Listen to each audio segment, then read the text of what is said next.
This is Janice. And I'm Sarah-Ann. And we're your hosts for Explore This, a podcast for the modern day working professional. Each week, we explore actionable insights on how you can thrive personally and professionally. We're so happy to be back in the studio in front of you, and shout out to the Mr. Money TV team for having us here today on your beautiful set and for making us look and sound really good. And for today, we're going to be doing a very fun, something we haven't done before, I don't think. We have Ask not. Me Anything session. So we're looking forward to answering some of these questions for today.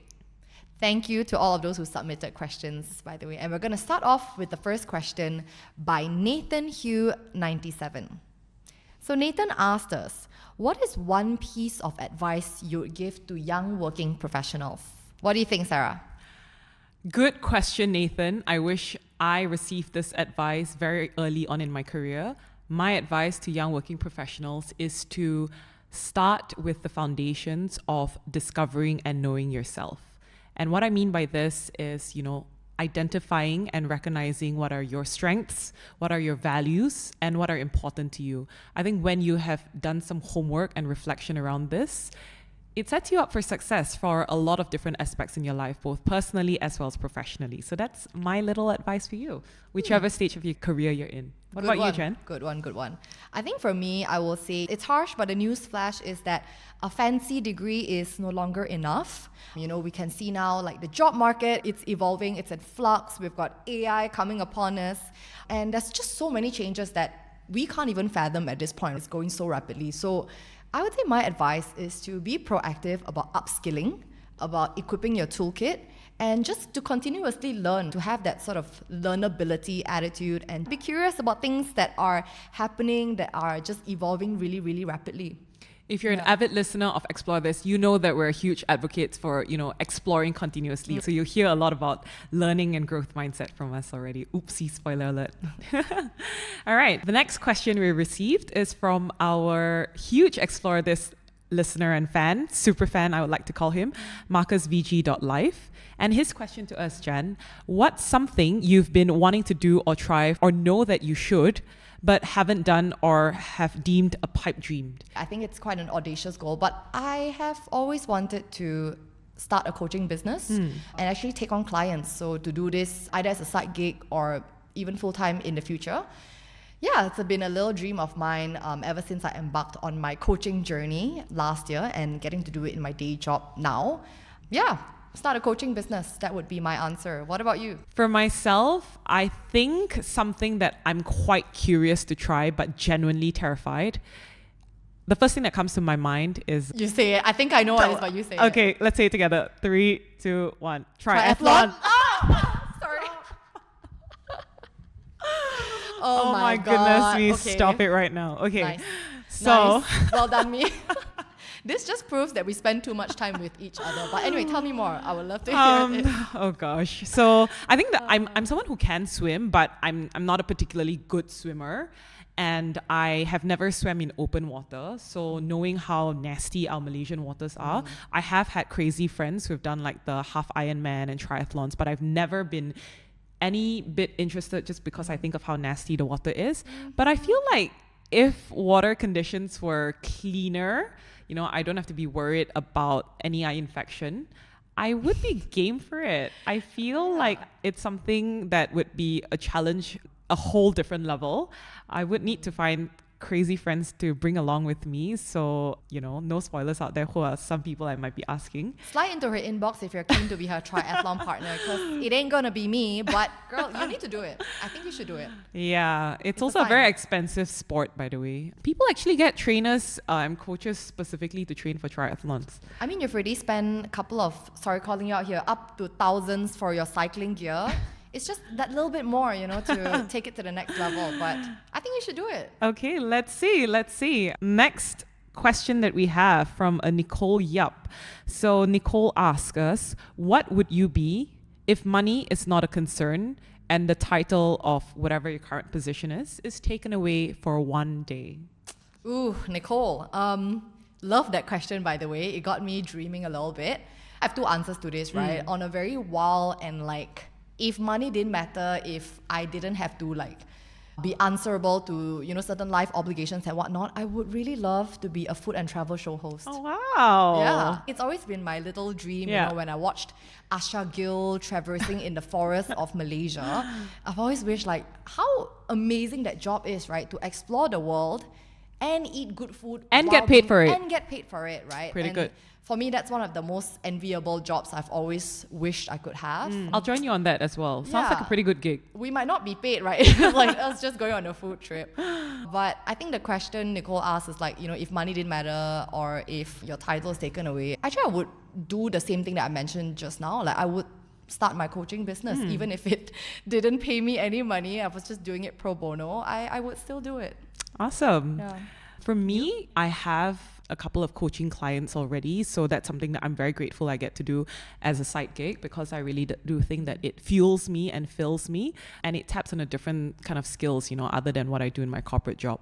But I would say, we have shared an episode where we recently delivered trainings for young and mid-level lawyers, and we did that under the Explore This umbrella, and I genuinely loved being able to curate the entire curriculum of whatever we're going to deliver to our audience with Janice, when we put in so much, blood, sweat and tears, not to be dramatic about it, but literally a lot of time went into building those curriculum, and just the amount of effort that we put into making sure that we're not just delivering a boring and regular training, but something that's very experiential, and we put ourselves in the shoes of the audience that will be on the receiving side of it, just to make sure that it lands well. What's the message that we want to land with our audience, and is it impactful, and is it delivered in a really good way? So I think if money was not a question and you didn't have to be, like you said, answerable to life, that's something that I would love to double click on further and be able to continue delivering these sort of workshops, and especially to demographics of young professionals that are very close to our heart, because that's where we resonate the most as well in terms of Explore This listeners. A very sensible answer. Nothing our Asian parents would not disapprove of. Yeah. Hopefully. Nice. Next question from Jonathan B.W. Koo, who asked, what is an underrated piece of advice you didn't value until much later? Wow, this is a good one. The first thing that comes to my mind, I genuinely cannot remember who gave me this advice, but it's advice that I did get in my late-ish 20s or mid-20s, is to have a mental toolbox in your arsenal when it comes to different hardships and life, basically, that hardships that life throws in your way. And what I mean by that is kind of being able to recognize what are the toolkits that you want to pull out that can help you to cope with unexpected change, losses, grief, and just to recognize your coping mechanisms so that when shit hits the fan, you don't just spiral and you don't go into a little rabbit hole, and you're able to adequately deal with your emotions. I think that's something that is quite an underrated piece of advice that I do wish I had it a little bit earlier, but it's also something that you learn along the way with the different hardships that life throws at you. What about you, Jen? I think for me, the advice would be that your manager makes or break your job experience. I always thought that whoever your boss is, you just have to put up with it. Whether or not you are set up for success or failure is nothing to do with your manager. It's purely like you. So if it really fails colossally, it's all me, nothing to do with my manager. But I think across the 1 decade of working so far, I've come to realize that having a really good manager and mentor makes a whole world of a difference, because they will set you up for success. Yep. They will be willing to mentor you and also be willing to call you out and give you constructive feedback to help you grow. So essentially, there's that intention to want to nurture and to mentor. And that was something that I had to learn, I think, along the way. And thankful to say I've had really good mentors and bosses over the past years, and am just really grateful for the roles they've played in my life. And our next question from Nicole Yap again. Thank you for submitting 2 questions. She's interested to know, what do you like about your current career and the ups and downs compared to law in the past? I'll say for me, it's what I really enjoy right now is the fulfillment and the sense of achievement and reward I get from, coaching students one-on-one, journeying with them, being able to help support and partner them as they discover, what is it that they want to do post MBA, and to also design, I think, learning journeys for them. So that's been something that I'm really passionate about, and I'm very happy that I get to, be paid to do what I really enjoy. But of course, there are also downs or other things that I maybe not so enjoy so much, like more operational side of things. But then again, it's an 80-20 rule. There's no job that is perfect, I will say. But looking at the flip side, back to law in the past, there were also things that I liked and didn't like as well, right? So the ups for me were like the intellectual stimulation from doing all the research, from drafting, and then eventually bringing it to court, persuading the judges, and when we win and when we manage to secure something positive for our clients, that's always super satisfactory. But for me, the downside, I think, very honestly, is the very consuming nature of the profession. Not to say that, couldn't take hard work or whatever, but I think just how it really, really demanded, all of you as a person, especially when I was a very young legal associate, that was something that was pretty challenging, not gonna lie, right? It was a very real struggle as well. So yeah, there it goes. I think, once again, highs and lows in any or every career that you're in, I would say. What about you? For myself, I'm working in a huge MNC. The lows of it would be that, with these organizations, they are hugely complex, and it's really up to you to be able to navigate the bureaucracy of it. Not gonna lie, it's not easy, and it's also not for everyone. But there are some of these challenges around knowing who the right stakeholders need to be on the table for certain decisions to be made that can or cannot impact your success. So I would say those could be the lows of it. In terms of the high, I love the opportunity to chart my career growth in pretty much whatever direction. Of course, there are constraints, don't get me wrong. But, in my company, we always say that you are in the driver's seat of your own career. Your manager supports you, mentors you, and guides you, but it's up to you to chart it completely. So that's the part that I really enjoy. And I think the lows from the legal profession, very similar to Janice, it's very consuming. And I think we never even considered this concept of work-life balance back then. Like, what is that? Never even in our alien language vocabulary, right? But I think in terms of fulfillment for myself, because I did human rights work and I also did like a lot of strategic pro bono litigation work, I think there were a lot of aspects where I felt, the work that I did was impactful from a civil society perspective in terms of the decisions that were decided by the High Court, by the Court of Appeal, etc. on certain legal matters. I felt like, okay, it doesn't just impact one person, but if this particular decision was made in whatever fashion, it impacts the nation. So for me, that's something that I enjoyed a lot. Nice. And what about the last question? Yes, so the final question that we have comes from Mike Wu, who asked, how do you cultivate your inner life? Very existential and deep question as well. Yeah, for myself, I'll keep it really short, Mike, because you know the whole story. But something that has been deeply personal to me quite recently is just grounding myself in like a church community. So I think that's something that I've only started to recently do all over again over the past 12 months, I would say. And it has been something that I had to be very intentional about building roots in, because for a while I've been hopping and just visiting churches, etc. But when I decided to grow roots in a particular church, and in this case it was with the Journey, I felt like then I was able to flourish more and grow and learn. And yeah, I think just making that part of my life a little bit more connected and double clicking on it has just been very, very fulfilling and very, very rewarding. Very nice. Shout out to the Journey and to Mike. Yeah, I think I interpreted this question a little bit different, so resonate on the spiritual end as well. But I think for me, how I cultivate my inner life, I think, is by creating space in the day-to-day and to try to be as unhurried as I can, even in the midst of chaos, in the midst of busyness. Deliberately, I think, trying to find pockets of time where I can rest. And to be honest, it's difficult, right? Because I feel like our lives are so fast-paced, right? The calendars are always like booked to the maximum. What can we squeeze in? Can we just like do this one, recording and or just different things, from podcasting to work to family and friends. But I think what really matters for me and what I'm really prioritizing at this stage of life is also peace and quiet as well, even in the chaos. I think in the 20s I had a lot more appetite for like just Excitement. hustling all the way, right? But I think now I do crave and I do appreciate starting my day with like silence, with peace, with a prayer, just to be able to find that zen before the day gets really crazy. So yeah, making space and being unhurried as much as I can. Yeah, very much up the alley of the journey as well, because we speak about, just having this unhurried culture, which is quite rare in this day and time. So in addition to, a really fun and quite deep and existential AMA that we just had, Sarah and I wanted to take this time to share some updates with our Explore This community that we've really grown to love and really appreciate. And I'll go ahead and say this, right? It feels a bit like, but yes, by the time this episode is released, Sarah and myself, we will be on opposite ends of the world. So Sarah-Ann will be in Australia, down south, and I will be in London in the UK. A lot to unpack there, but I'm going to start off with this.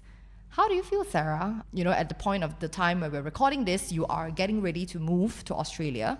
If I were to ask you to describe how you feel right now and all the different emotions that you're feeling, how would you describe it? Firstly, it's surreal because I feel like this is the first time we're ever talking about it in public. Yeah.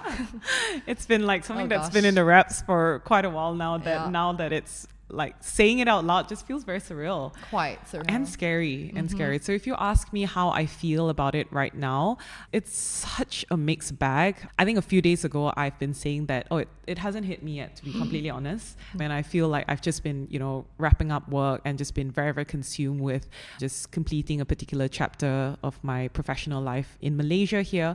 But now I feel like it's getting very, very real. And it's a mixture of nervousness, I would say, a tinge of excitement, but overall feeling like I'm ready for a next chapter.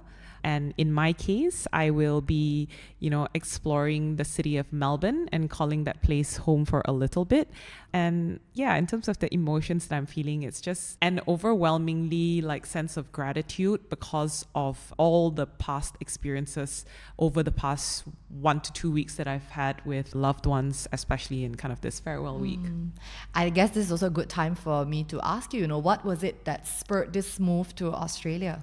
Yeah, so for myself, it was pretty straightforward. It's for work reasons that I'll be relocating. So I have the opportunity to pursue a new work opportunity with an Australian organization, and I'm looking after an Australian market and also taking on a brand new role with a brand new team. So everything seems to be new. Huge. Yeah, it's huge, and it's also terrifying because I think a lot of times I've just processed it internally and with a close circle of friends. But thinking about it now, just the idea of having to put myself out there and start all over, a version of starting all over, it is very terrifying. But yeah, work is the reason why I'll be making my move. And for yourself? You're like, exhale. All right. Okay. Yeah, enough about me. Now So it's me. for Janice, tell us a little bit about, your upcoming move as well. Yes, so I will be returning, I will say, to the UK. And Special place. Special place. for It's us. been such a special place for me because it's where I did my law degree. I was trained, legally trained there. And then I met you there. I met my husband there. And there's just... the place just has so many good memories for me. But in this case now, it's so different because I'm not going back to study, right? Yeah. I'm going back there to live as a working adult. Yeah, we're grown And as adults now, Grown as adults, it's very, very different life circumstances. We got bills to pay, Yeah. right, this time. So what spurred the move essentially was a job opportunity that my husband received. It was really such a blessing. And when he received it, it was really, in a way, it felt really surreal. He tried, and when it happened, I was like, whoa, okay, this is very real. And I think we thought about it, we considered it and really processed it for a bit. And after a while, he decided to take it up. Collectively, we made that decision. And it was because, we really believe that this door really opened for a reason.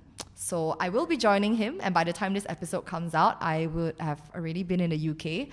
So exciting times, and as of now, I think I haven't fully processed it, to be honest, because I'm not moving there quite as soon as you are. But yeah, I'm still taking the time to accept it. And when people, the few close circles we've had who know that I'm leaving ask me about it, sometimes it surprises even myself. Yeah. I'm like, oh yes, right, this is happening, you know. So yeah, how I would say my state of mind right now is still processing, like, and then On the way, cues- loading, the loading. loading bar, you know, still toggling in between. Yeah. All right. So, I'm just curious to know as well, you're on that journey preparing for your move. But what are some recent core memories that you've made that you would like to hold on to? And how can we capture this into a little bottle, or in this case, an episode? Yeah, what are some core memories that you're holding on to? This is an interesting question. It's also a sentimental one, even though I'm not super sentimental, I will say. But Yeah, I'm the more sentimental she's very one between the two sentimental. of us. So you know who this question came from. But yeah, I would say a core memory I've had that we shared is going to Bali. Yeah. So I'll let Sarah talk about that a bit more. But I think that was really special to me because it was the first time we, me, Sarah, and, my cousin Priscilla, we traveled in such a long time internationally. Yeah. And during that trip, we just had so many hilarious, crazy, Too many. One super core memory that I had with Sarah was that she somehow convinced me, someone who was deathly afraid of heights, to get on a freaking bicycle on a zip line. It was a tandem, like the it was a two of tandem us. bike. So we had to basically cycle in unison across a zip Paddy line that field. was like 16 feet or 60 feet. One of those, yeah. It was really high. Above and basically, the paddy above fields. the paddy Yeah, fields. yeah. If you fall, you would die, right? But somehow this girl convinced me to give it a shot, and I somehow stupidly or smartly bravely said yes. And honestly, I admit it was really, really fun. But yeah, that was one of the core memories that I had. Survived to tell the tale, and that was just a lovely girls' trip that was just full of like bonding, adventure, and just fun. Really sweet as well. Yeah, fun. I will not reveal my secrets as to how I managed to convince Jan. Yeah. I shall not reveal that because, goodness knows I might need to pull that God. trick again, so I can't have her Yes. see through me when I use my magic. Yeah, for a triathlon or something crazy. But anyways, that was one of it. And I think something else I do want to hold on to, not a specific memory or event per se, but really just soaking up all the time that I'm spending with my family right now. I think moving somewhere so far away where a 1 hour train ride or 1 hour plane isn't going to cut it, it just makes me realize how precious time is right now when I get to spend with my family. And yeah, life is so uncertain, right? And so volatile in that anything can happen. So I'm just really taking the time to be intentional with the family bonding time and just spend it with my grandparents, parents, my family as much as I can right now. Yeah. What are your core memories? Yeah, so Bali was definitely a key highlight in 2024. I have to say that, it was so special for the three of us. And yeah, just being able to celebrate friendship, sisterhood, and recognizing like the length and the distance and the depth of our friendship. So I think that was very, very special. And I think another really, touching core memory that I had quite recently is also with the church family that I was a part of when I shared that with one of my really good friends that I'll be making the move and relocating to Australia. I just shared this with her, and she actually kindly reached out to me personally and said hey, I would love to be the one that organizes a farewell luncheon for you and cook Sarawak laksa for you. So shout out to Hannah Patrick for that. And yeah, she just kind of single-handedly pulled together like a guest list and made it this really intimate pot bless, and it was just such a special afternoon of being able to just laugh and make new memories around a kitchen table. Michelle Obama always says that a kitchen table is where friendships and relationships are built, and certainly it was this case for me as well. And I think one special other memory as part of that luncheon was Mike and Viola actually planned a really fun Kahoot quiz covering Melbourne, Australia as a whole, as well as Australia slangs. And, that just had like all of us laughing and cracking out. And it was basically an education session for me because there was so much that I didn't know about slangs especially. So what's something you learned? I learned about like, hey Jan, we're going to have dinner with your relos today. Oh, What's that? What does I that just mean? learned that this week. So Which is? relatives. Yes. Yeah, it's basically shortening of words. Right? Yes, and I've been love also told that Australians, tell me if I'm wrong, if I got this wrong, but Australians like to make things cute. So I've been told that I might, Maccas yes, funny stuff like that. But I've been told to, they might not call me Sarah or Sarah-Ann. They like to call people by their last name. So I might be called Yongyi. Oh, And I was like, what? You know, that's I gotta cute, get that's used to cute. that. You know, That's no one pretty ever cute. calls me that. So yeah, it's just, you know, it was just a fun afternoon of just making new memories with. And the thing that was special is like a lot of these friendships that I made were new. It's less than a year old, but you know, it felt really cozy, and I was very grateful that, you know, there's this cozy group of people that I was able to share, you know, the last few weeks with. So yeah, that's definitely something very, very special. I love that. I love that. Yeah. What's one thing that you would say scares you about moving to a new country? Yeah, so this is a hard one. It's hard and it's easy because it's something that I've had to prepare myself for mentally. So with me moving not that far, but still across the continent to the land down under, I recognize, you know, that this is a move that I have charted for myself. And, you know, most of my close friends know that I've always wanted to work and live abroad. It's always been part of my personal and professional aspiration. I still recognize that I'm intentionally uprooting myself and leaving behind my comfort zone, my family, my close circle of friends. And these are all the things that are important to me. And just building this community is very much part of my core values as well, and investing into relationships. And I'm leaving all of it behind. Like, if I was to sometimes knock myself in the head and just ask, like, why would you do that? Like, why put yourself intentionally in discomfort? So I think that's something that definitely scares me, especially since we all know how difficult it is to make adult friendships. And some of you might have heard me say this before, but I actually don't doubt that I'll have many friends that I'll be able to find to do different activities that I like. So like hiking, cycling, running, you know, all the outdoorsy stuff. But there's also a difference between activity buddies, I think, and friends that, you know, you can actually go deep with and have conversations, and you're comfortable to call them up at 4 o'clock in the morning for help. So these are the friendships and the sisterhoods that I've built in Malaysia. And so I am leaving this behind. And with you leaving to the UK as well, it's so surreal to think that I'll be in Australia and you'll be in the UK, and we're just so freaking far apart. Have you processed it yet? The two places that are like literally like opposite ends of the world. Right. It's not like, you know, like Malaysia, Australia, or Malaysia, UK. It's like, Yeah. it just so happened. So we've had long distance before, but this never is like this a far. longer distance. Yeah, we were at least in the same time zone back then. Yeah.